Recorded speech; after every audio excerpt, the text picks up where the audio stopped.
Maraming salamat mga boss sa pagsubaybay sa buhay ni Harvey York. God bless po sa inyong lahat. Pa-subscribe mga boss sa aking channel Boss Mac. Salamat. Kabanata 626. Pagdating nila sa libingan ni William Bell, una sila ay binati si Harvey ng isang tango bago pinarangalan si William Bell. Pagkatapos, lumapit sila kay Sean Bell at sa kanyang asawa, at ipinahayag ang kanilang taimtim na pasasalamat. Bago, walang ideya si Sean Bell kung sino sila, gayunpaman, nakatira siya sa slum village para sa 3 taon.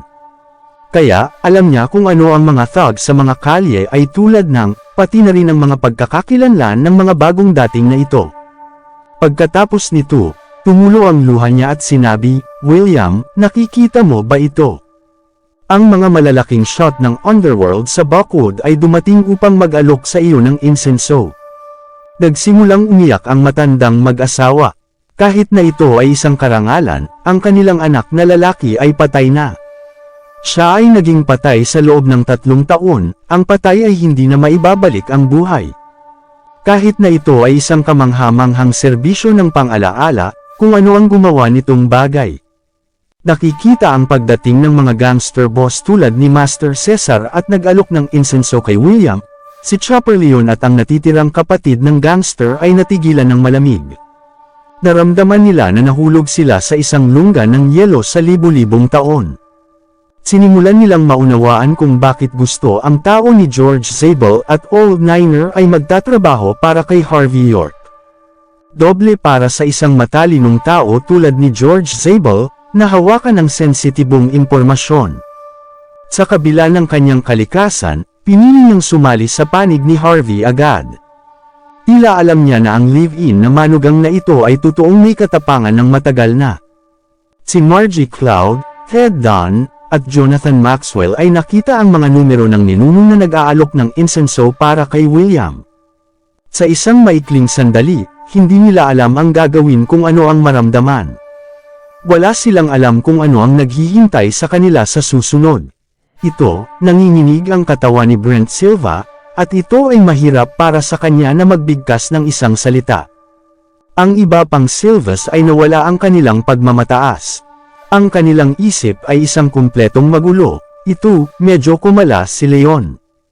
Laking gulat niya, siya nasa pagkawalan ng sasabihin.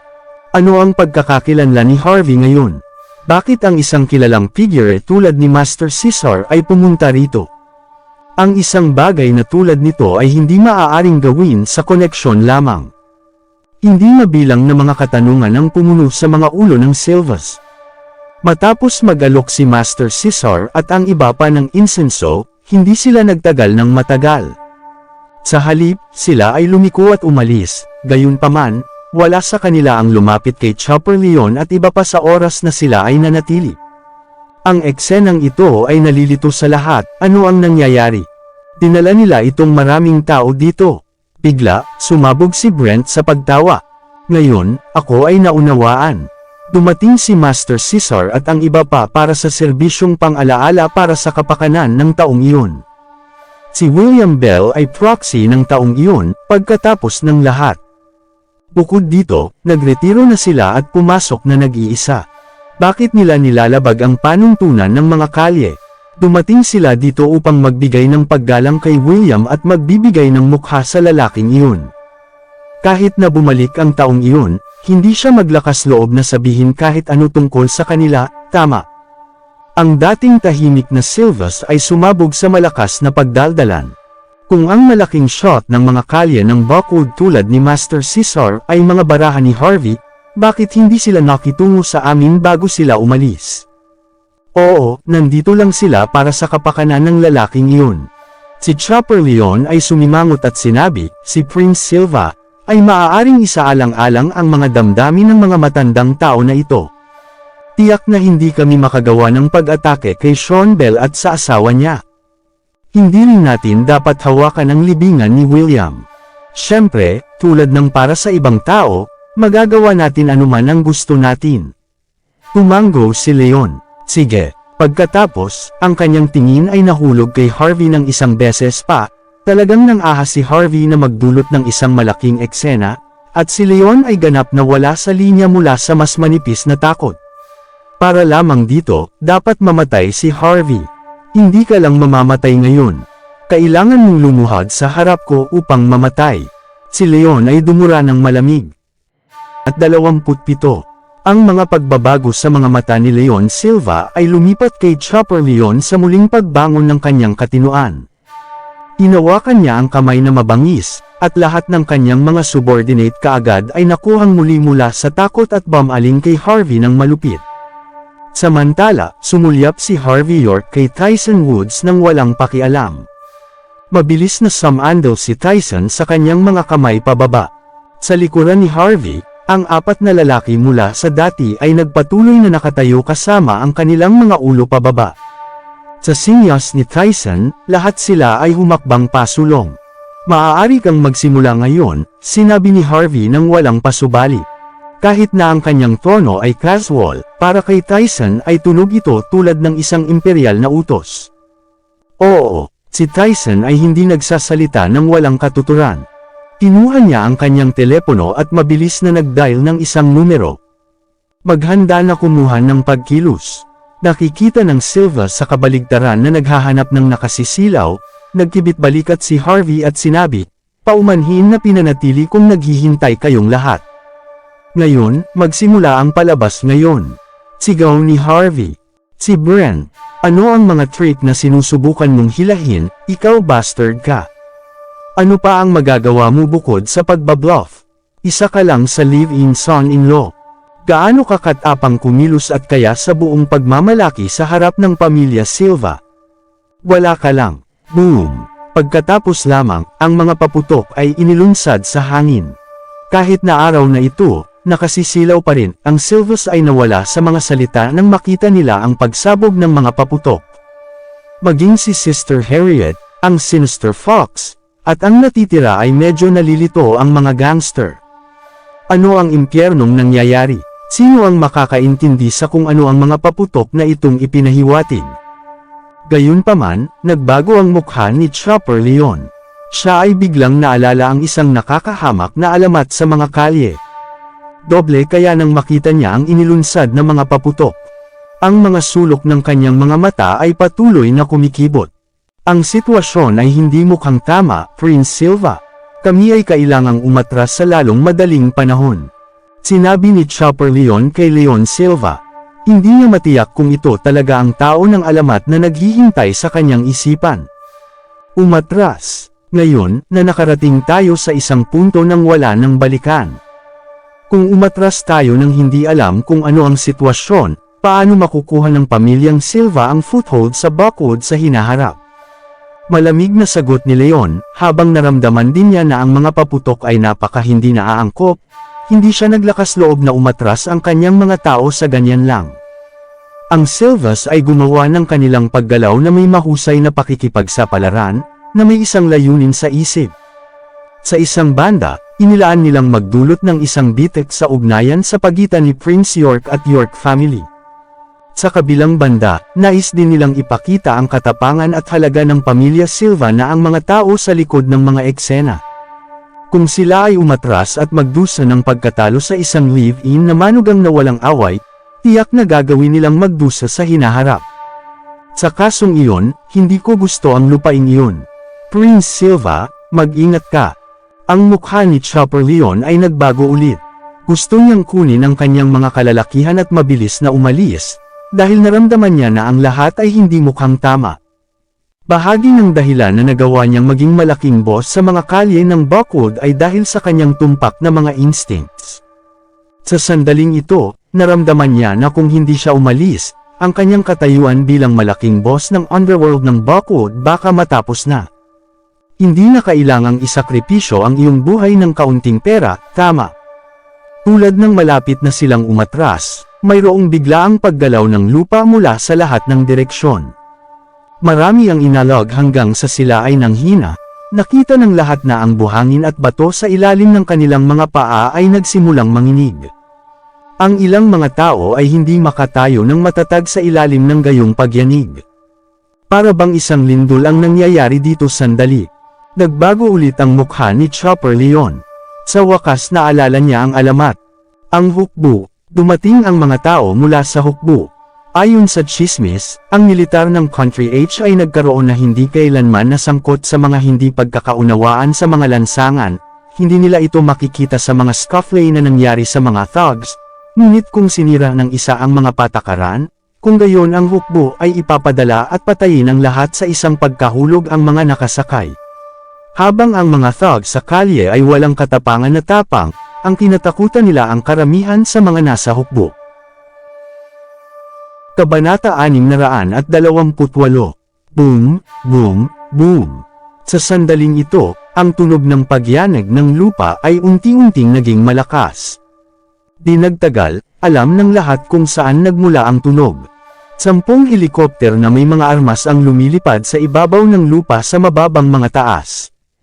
Bagaman mayroon lamang 10 sa kanila, ang mga baril at pampasabog sa malabong pagpatay na hangarin sa ilalim ng bawat isang armadong helikopter.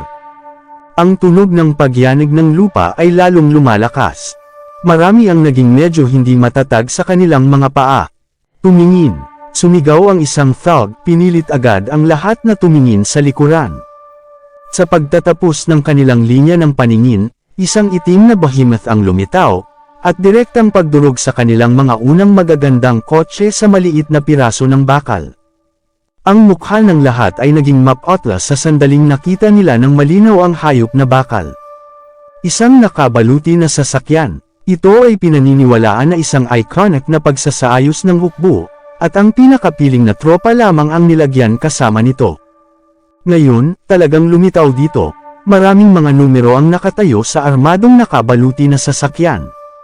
Ang bawat isa sa kanila ay may hawak na malalaking blades at tumayo sa kanilang mga likod bilang tuwid bilang isang javelin.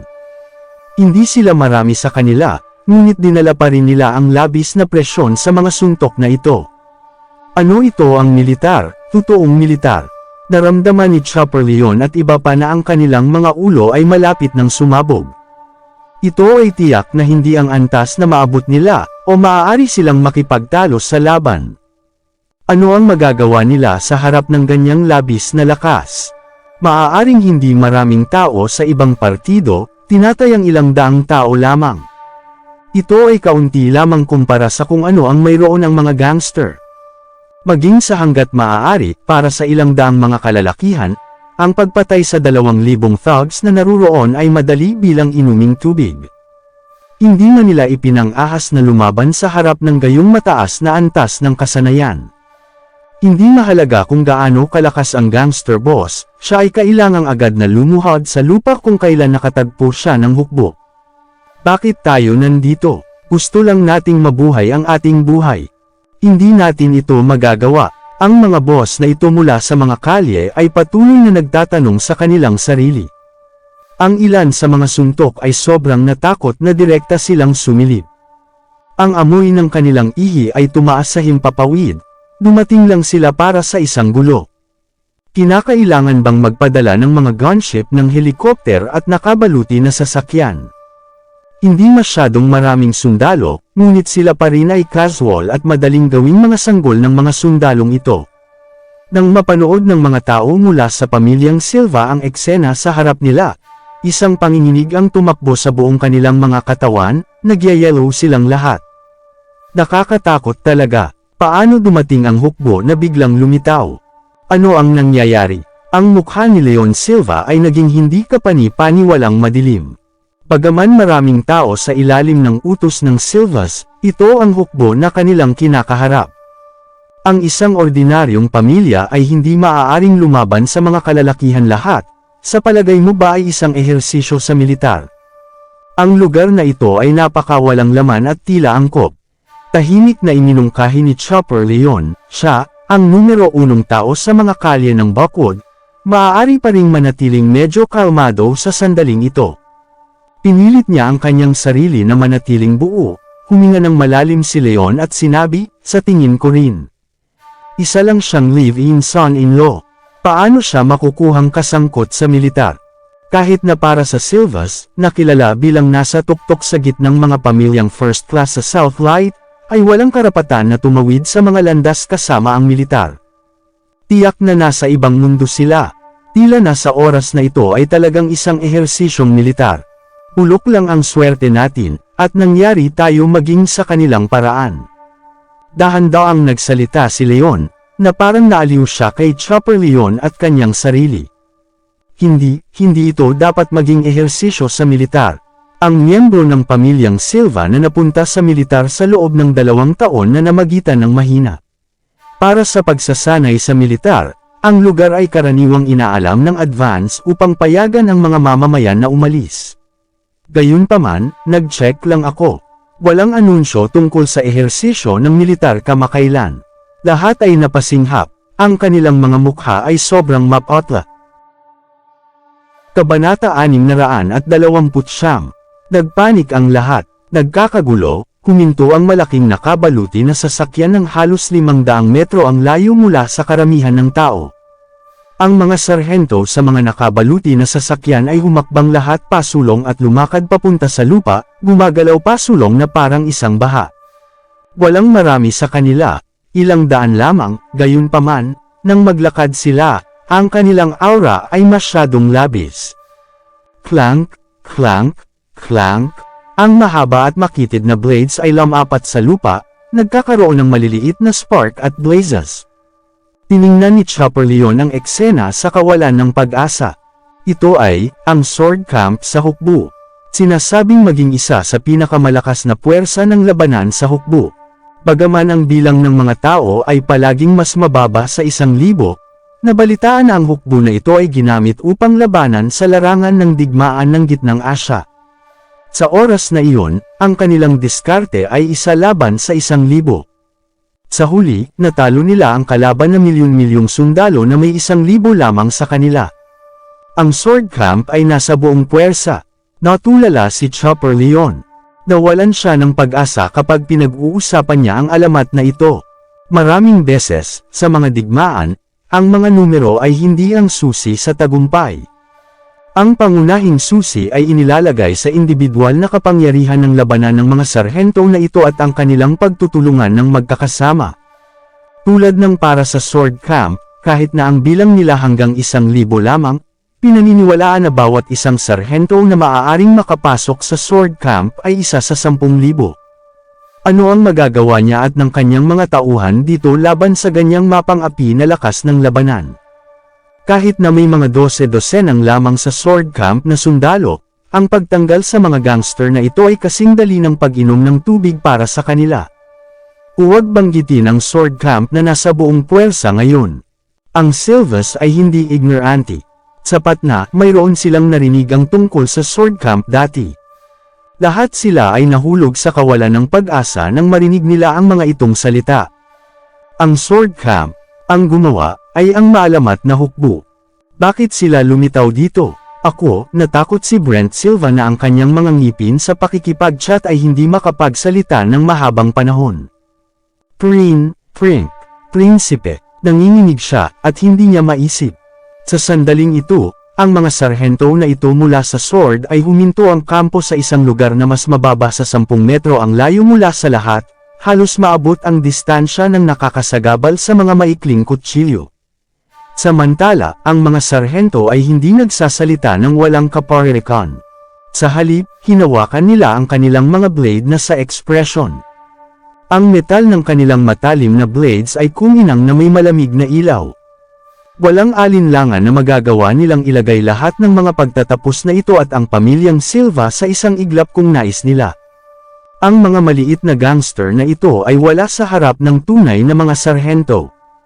Basura lang. Nakakita ng mga sarhento na ito, tiningnan ng mga gangster ang bawat isa. Maya-maya, isang tunog ng pag-crack ang naririnig.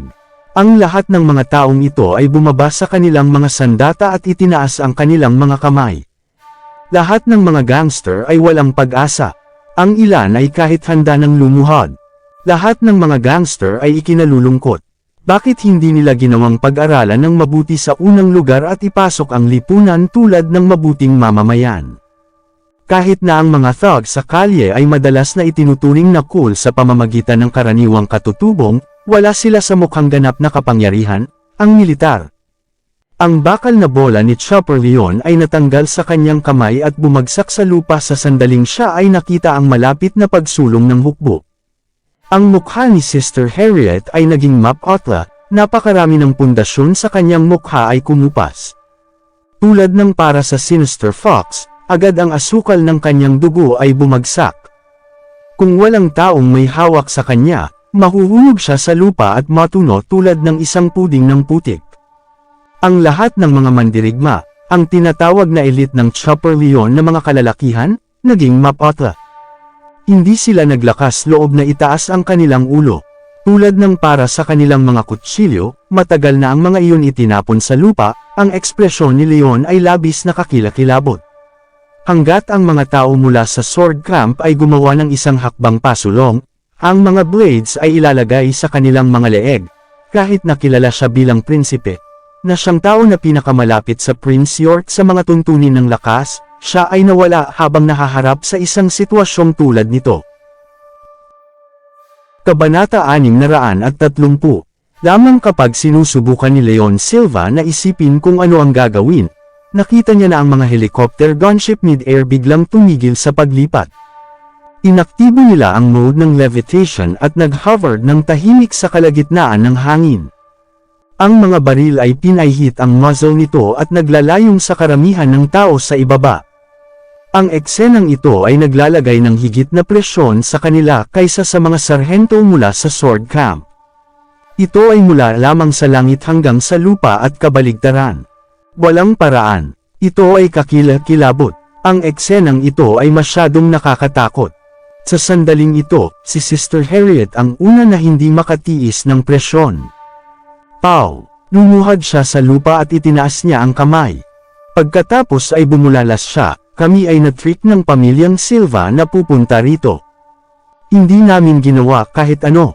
Kasama ang kanyang paggalaw, maraming mga gangster boss sa mga kalye sa lalong madaling panahon sumunod din sila at lumuhad. Kaagad pagkatapos, itinuro din ni Chopper Leon si Leon at sinumpa. Lahat ng ito ay ginawa ng pamilya Silva. Gumamit sila ng isang lupa upang maakit kami sa paggawa ng mga bagay. Kami ay nabulag sa kasakiman. Talagang wala kaming alam. Mahal na mga sarhento, mali kami. Mali kami. Nang matapos na ni Chopper Leon ang kanyang mga salita, ginawa niyang huwag mag-atubiling lumuhad sa lupa at itinaas ang kanyang kamay sa pagsuko. Tulad ng sinasabi, ang isang pinuno ay maaaring magsumite o maaaring tumayo ng matangkad kung kinakailangan. Dapat malaman ng isang tao kung kailan magbunga at kung kailan lalaban. Ito ay magiging mas mahusay para sa sumuko siya ngayon. Ang pagiging matigas ang ulo sa sitwasyong ito ay hindi magtatapos ng maayos. Pow! Pow! Pow! Di nagtagal, ang lahat ng kanyang mga tauhan ay sumunod sa kanya at lumuhad sa lupa, itinaas ang kanilang mga kamay ng mataas. Isang madilim na masa ng mga tao ay agad na nakaluhod sa lupa. Pagkatapos nito, ang mga bodyguard ng pamilya Silva, security at mga gwardya, at iba pa ay inilalagay din ang lahat ng sisihin sa pamilya Silva. Pagkatapos, sinundan din nila ang iba at lumuhad sa lupa habang pinalaki ang kanilang kamay.